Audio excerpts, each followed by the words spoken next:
Hey there guys, Mason here, Cardinal Gaming. Thanks so much for clicking on the video. Appreciate you guys supporting the channel, supporting the store like you always do. Let's talk about, let's think about some prices, let's see what they're doing. Super early to talk about chilling rain prices, but we're going to do it anyways. And kind of looking at the past couple of standard sets and seeing and trying to explain what's going on with those sets using some basic economic terms and just terms that are used in hobbies and giving examples that maybe you can use and then learn and then apply to pretty much anything collectible or anything, even any sort of market, like real estate, stonks, but basically anything at all, and kind of just use this as an example of things going on and what could happen in a marketplace. We're looking at chilling right now on TCG Player. Prices are doing okay after we're after midweek, after the release weekend, the official release weekend. Boxes holding strong at right around 120, 125 ish range, and a lot of these alternate arts holding pretty tough as well.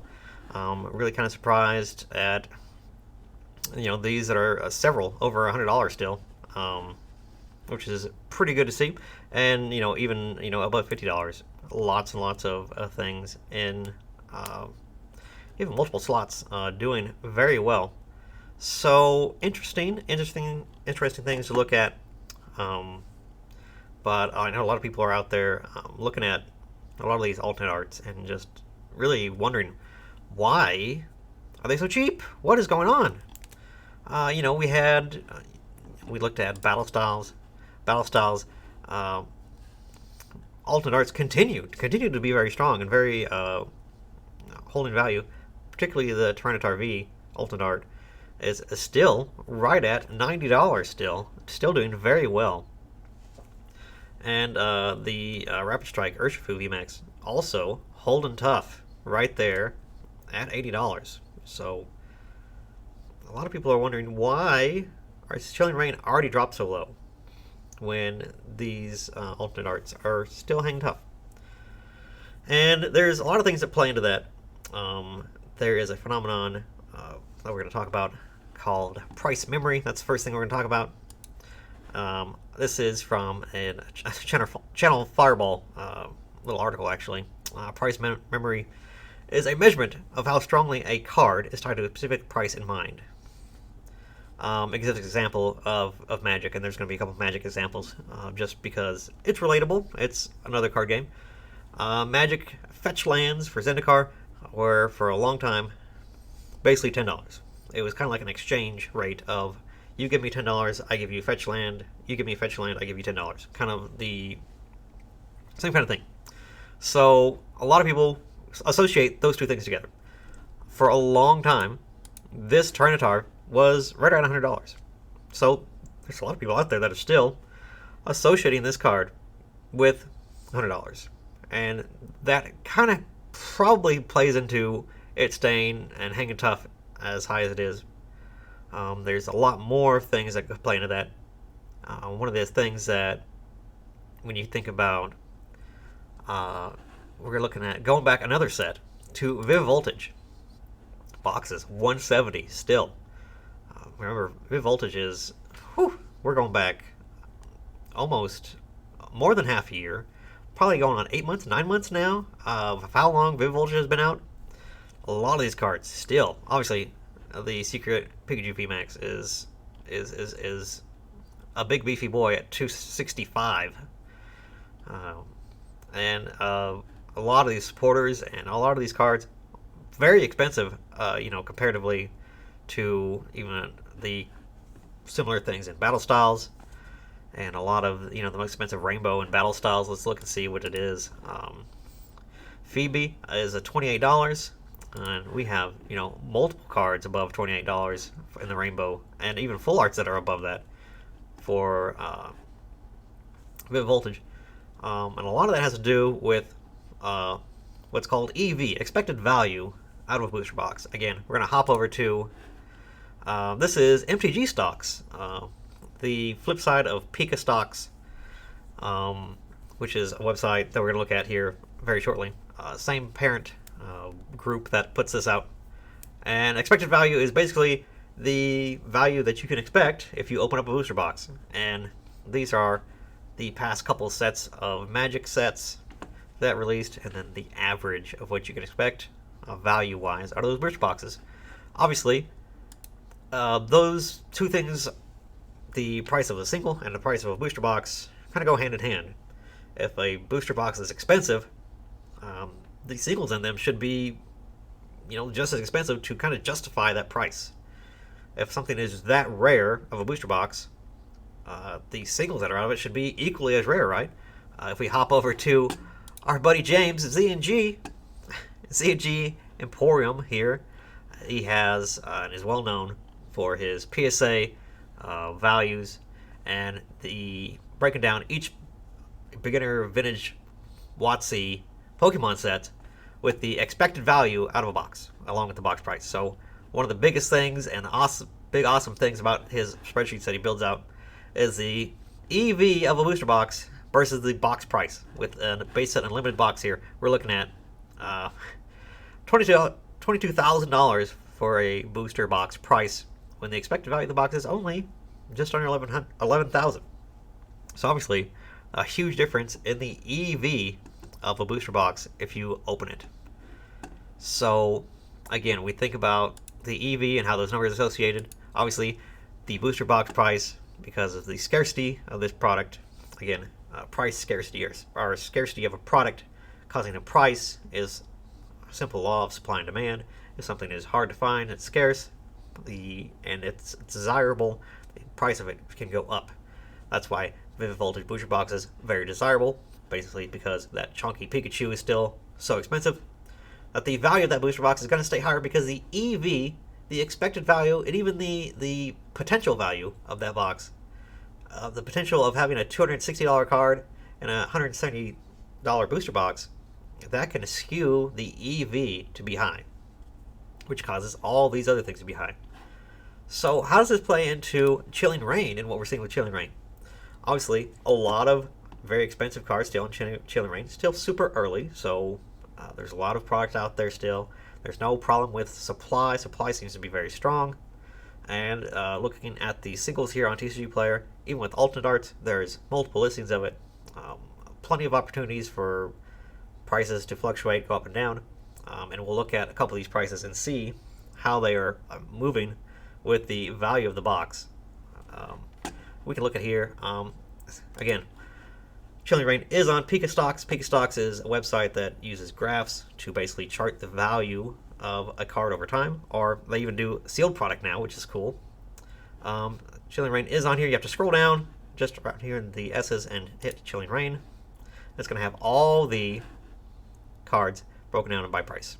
And I chose out a few of these to show you guys a phenomenon that is very uncommon. I've never seen this before in a release for Pokemon, where prices actually were too low at release, or early on in release, and actually have gone up now. And this is the case on a couple of the VMAXs and the alternate arts here. The first, Galarian Slowking V, this is the price of the card since its release.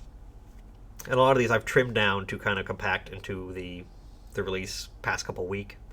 And just to show you guys the prices. Look at this price bounce. Normally when a set releases, the price pretty much starts off high and then it trails down and then drops off a cliff, basically, until it finds a point that levels to where we all agree that that card is where it should be at.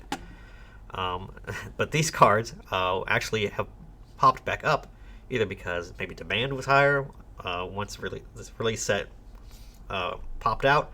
The rate for an alternate art is basically 2 in a case. A case is 6 booster boxes, so we're looking at 1 in 3 chances of opening a alternate art in your booster box.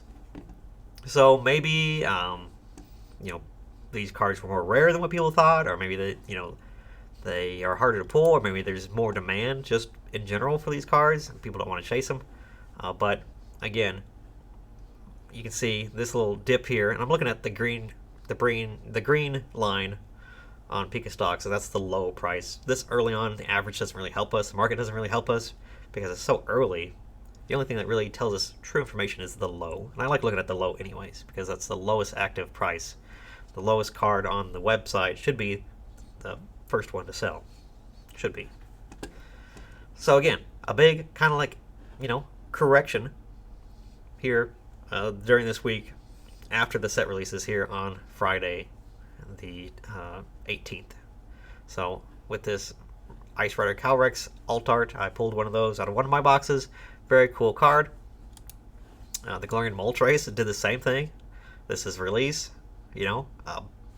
card got bought and then has rebounded and is now trickling back down. But again, a very, very odd thing. I've never seen a Pokemon set do this before, where it's price. This is the Galarian Articuno Ultimate Art. A huge, noticeable bounce of price. Went down to a little below $40 that Saturday, and then that Sunday, enough of them sold to where the price corrected back up to almost $55. So, a very interesting thing to see. A lot of these things, if you look at this, the Shadow Rider VMAX Alternate, a couple waves here before release and then through release where it's leveled out and gone up a little bit before going back down. So a very weird phenomenon, and kind of gives you guys an idea of what we're talking about with prices in the market, with supply and demand. Simple stuff, very easy concept, but the weird thing that is missing out of this set, which was not missing out of all the other sets, is that PSA can't grade anything right now. Nobody's submitting things to PSA. The demand for submitting graded cards is not there, or at least the market that would be typically sending those kind of things off to get graded can't right now. So there's a really big hole of the somewhat smaller but still a major part of people that go out and buy these singles right off the get-go when the population is low and they could get the most money for them. That factor is not there right now. So a lot of these prices could be lower just because of that, for just something to think about with a lot of these things that, these alternate arts look awesome slab. They are the rarest cards potentially out of the booster box. Obviously some of the best looking cards in the set, so very desirable to get graded even for modern stuff.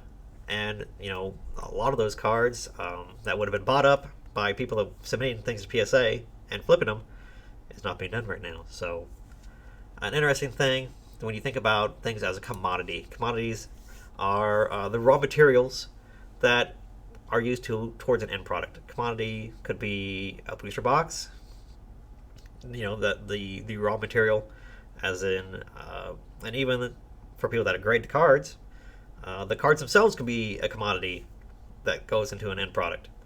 So you're thinking about how those things and prices correlate. Things that are expensive, the raw material, such as a booster box, being more expensive, could cause the end result to be more expensive, which is obviously being the case in Vivid Voltage. We're seeing that, where the raw resource of a booster box is driving those other singles prices, and probably, I haven't looked up the data, but I'm sure that the PSA graded slabs and any graded card from that set is obviously going to be higher, just because, again, the raw materials are higher themselves. Even though that may be, if all things were created equal, not the case. And we see that in just pricing in general. Things that should be equal may not always be the case because of just the demand of them. And the supply being lacking and less than demand is going to cause those prices to go up. In concept, the Galarian Moltres alternate art should be just as common and uncommon as this Zorora V alternate art, for example. But I know for a fact that a lot of Zorora Vs are being opened up. Danny Phantom on his Instagram has a full binder page of them already. So whether or not that's really the case, I don't know. Pokemon doesn't give that data away, and whether or not these are all one-to-one printed. I would think that they were not, but let's say that they were, just for the sake of illustrating a point. The demand and the scarcity of these high-end products can cause prices to fluctuate. That's why the Galarian Moltres is so much more, almost double the price of what the Zorora V is. That not necessarily mean that it's twice as popular or twice as scarce, but there is factors at play there that are causing the prices to move the way that they do. So yeah, guys, just kind of like a couple of concepts that are visible here in Pokemon right now that we can take away and really apply to collectibles in general, or just any sort of market watching that you want to do. And hopefully that helps you understand why prices are what they are, and how booster box price and the scarcity of product and